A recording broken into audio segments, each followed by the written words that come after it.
Romanos capítulo 11, versos 15 ao 25. Nesta passagem, Paulo demonstra que existem duas apostasias entre aqueles que foram agraciados com o favor de Deus. A que ocorreu em Israel e a que está atualmente em curso hoje na cristandade professa. Isto enfatiza o já conhecido fato de que sempre que Deus entrega privilégios e responsabilidades nas mãos dos homens, este falha em cumprir com suas responsabilidades e perde seus privilégios, seja ele judeu ou gentil. Ao responder às objeções que os judeus naturalmente levantariam pelo fato de Paulo ensinar que Israel teria sido colocado de lado como nação, o apóstolo demonstra neste capítulo que a rejeição de Israel não seria total, versos 1 ao 10, e nem final, versos 11 ao 32. Não é total porque Deus continua salvando pessoas daquela nação.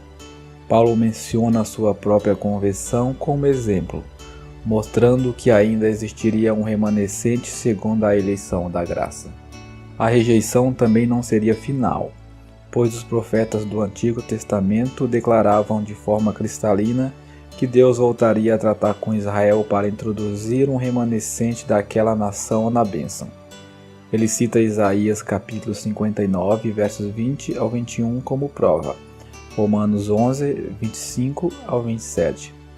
Deste modo, no versículo 15, Paulo enfatiza que a rejeição deles realmente é um fato. Isto corresponde ao que dizem as profecias do Antigo Testamento, que já consideramos no primeiro pilar. Mas, no mesmo versículo, ele afirma que no futuro voltará a ocorrer sua admissão.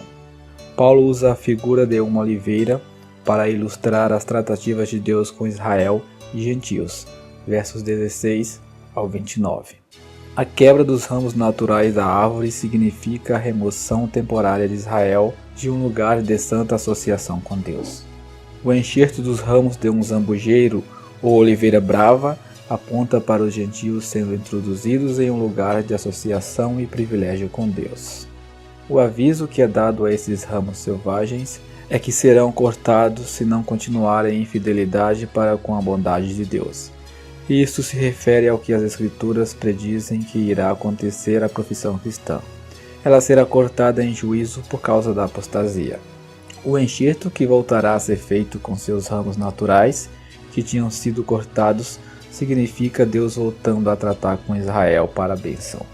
Esta simples ilustração nos dá uma imagem das maneiras dispensacionais de Deus agir.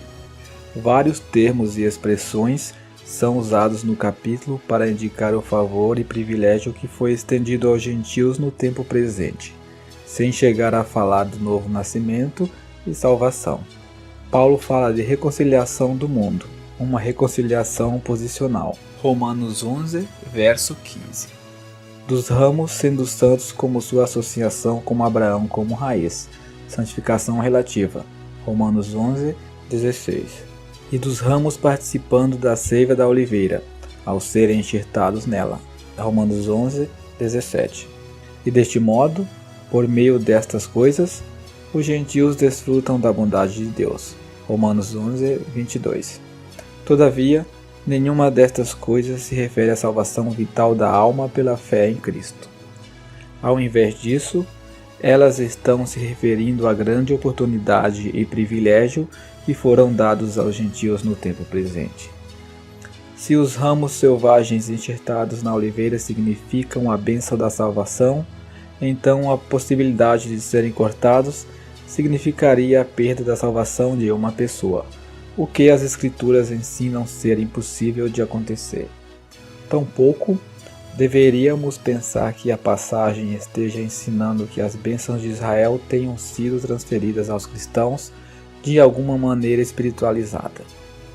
Os ramos da oliveira brava se referem à profissão cristã, que é formada em sua maioria por gentios, a qual é dada a oportunidade de ocupar um lugar de favor diante de Deus. Os ramos da oliveira brava não representam a igreja, mas sim aqueles que professam, e não necessariamente possuem a fé em Cristo neste dia da graça. O assunto da ilustração não é indicar as bênçãos espirituais individuais dos crentes, mas os privilégios espirituais daqueles associados ao Senhor. Privilégios estes que foram assim transferidos de Israel aos gentios.